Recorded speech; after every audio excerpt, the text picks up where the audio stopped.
They have reached Neha's home already and are enjoying playing a racing car game together. Neha is doing well, but suddenly, while making a turn on the race track, her car falls into the roadside ditch. She is so upset because she lost the game to Swati. Swati tries to console her by telling her something. You know, Neha, my father, who is a civil engineer, was telling her the other day that if roads don't have this special feature called banking, then the cars can fall into a ditch while turning. He told me that banking was nothing but raising the side of the road a little bit to help prevent skidding of vehicles. Maybe this racetrack doesn't have the banking. That's why your car fell into the ditch. Neha doesn't believe this and is confused. I only know of one type of banking, and that is where people go for money transactions. Wait till my dad returns from work. He will explain to you this nicely. Hey friends, what do you think? How many types of bankings are there? Who is correct, Neha or Swati?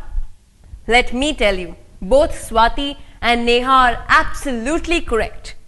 Of course, we all know about the banks, where we do our money transaction. The second type of banking is what interests in our physics class today. Swati is correct.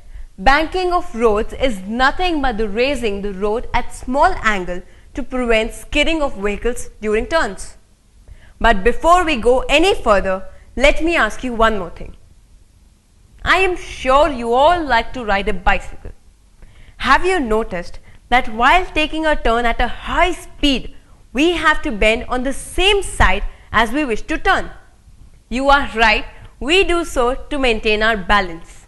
In scientific terms, the cyclist has to bend in order to produce centrifugal force to counteract the centripetal force acting on him. Okay, don't worry. We will explore this subject together with another example of a car. Let's look at this car traveling in a straight line and in an arc. We know that a centripetal force is necessary for an object to move in a curved path, right?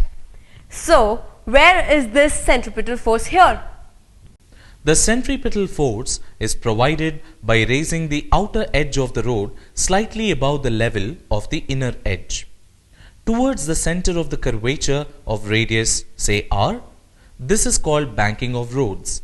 Similarly, look at this train traveling on a straight track. While making a turn, the centripetal force has to be accounted for by raising the outer rail in comparison to the inner one. This is called as banking of rail track. If there is no banking, the car has to take the help of frictional force between its tires and the road. Similarly, the train has to take the help of frictional force between its wheels and the rail. Since the frictional force is limited and is not always dependable, banking of curved roads or tracks is necessary. Otherwise, the car or train would skid. The angle made by the line joining the outer raised edge of the road to the inner edge with the horizontal line is called angle of banking theta. Let BC be the raised edge, AC the actual road width, and AB the horizontal line. Then angle CAB is equal to theta. Let O be the center of gravity of the car. At O, the weight of the car mg acts along OP perpendicular to AB. The normal reaction R exerted by the road on the car acts along OQ perpendicular to the inclined road plane AC. Because of simultaneous action of these two forces mg and R, a resultant force acts at O along a line OS parallel to the radius of curvature of the road. Resolving R along the two perpendiculars OD and OS, we have the component R cos theta and R sin theta respectively. Then R cos theta is equal to mg balanced. Then R sin theta directed towards the center of curvature provides the necessary centripetal force and can be proved to be r sine theta is equal to mv square by r, where v is the speed of the car, m the mass of the car, and r the radius of curvature of the road. Dividing the equation 14 by 13, we have tan theta is equal to v square by rg. Theta is equal to tan inverse v square by rg.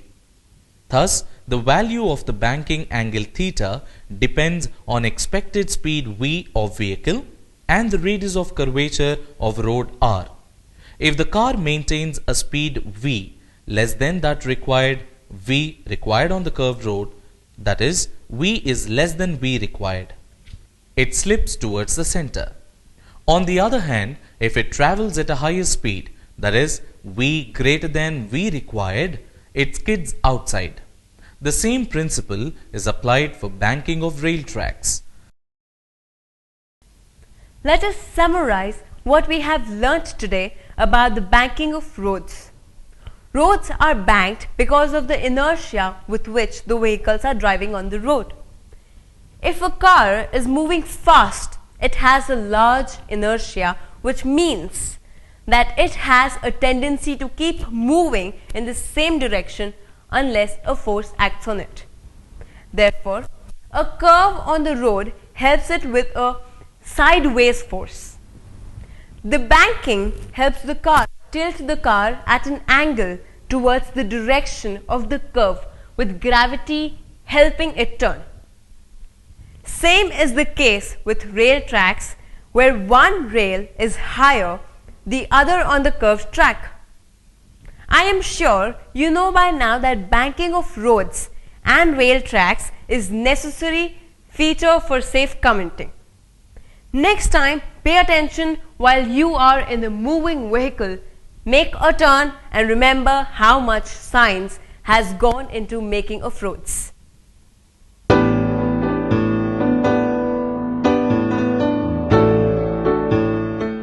Swati tells her friends, I am so excited because my parents got a dish installed and now we have hundreds of TV channels. The only problem I heard my parents talking about is that during heavy rains, sometimes it may not catch the signal from the satellite.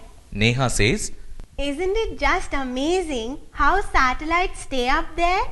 Ravi says, I would love to visit space and see a satellite someday. So, have you seen a TV dish being installed on building roofs? Do you know that they are installed on the roof so that they have a clear path to receive signals from the satellite? But wait a minute. How many of you know what a satellite is? We know that Moon is a satellite of Earth, right? But the satellite Swati and Ravi were talking about is a man-made equipment that was sent to the outer space to orbit Earth in order to transmit TV signals. I'm sure you must have seen how a satellite looks. the first artificial satellite was Sputnik that was launched by the Soviet Union in 1957. Can you believe that today there are thousands of these orbiting the Earth at various heights? I am sure you must be wondering, how does man manage to send these artificial satellites to space in the first place? Another interesting question to ask is, how do satellites stay in their path and not collide with planets? Why don't they fall to the Earth? Well, let me explain with this example. The satellite is lifted from the Earth's surface by a rocket, and once placed in orbit, it maintains its motion. Look at this figure. You can clearly see that the higher the horizontal speed of throwing an object, the greater the radius of its path. What would happen if we increase this radius of the curved path such that it is equal to the radius of the Earth itself? The stone would no more fall onto the Earth because as it falls towards the Earth itself, the stone would no more fall onto the earth because as it falls towards the earth also curves down by the same amount.